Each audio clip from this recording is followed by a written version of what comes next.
ఒక ప్రమాణ వైశాల్యం ఉన్నటువంటి ఒక వస్తువు యొక్క ఉపరితలంపై పనిచేసే బలాన్ని మనం పీడనము అని అంటాం. ఉదాహరణకు ఇది ఒక వస్తువు యొక్క ఉపరితలం అనుకుందాం. దీని యొక్క వైశాల్యం ఏ అని అనుకుంటే ఈ మొత్తం వైశాల్యంపై మనం ఒక బలం Fని ప్రయోగిస్తున్నాం. సో అప్పుడు ఈ ఫోర్స్ లేదా ఈ బలం F వల్ల కలిగేటటువంటి పీడనము ఈజ్ ఈక్వల్ టు మనం ప్రయోగించిన బలం F డివైడెడ్ బై ఎంత వైశాల్యం పైన మనం ఈ బలాన్ని ప్రయోగిస్తున్నాము దాని యొక్క వైశాల్యం. అంటే పీడనం యొక్క ఫార్ములా F/A అవుతుంది.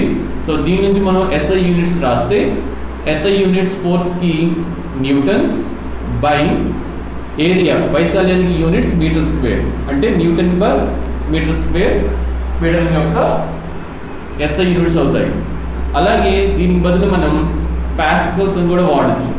పాస్కల్ అని కూడా మనం పీడనం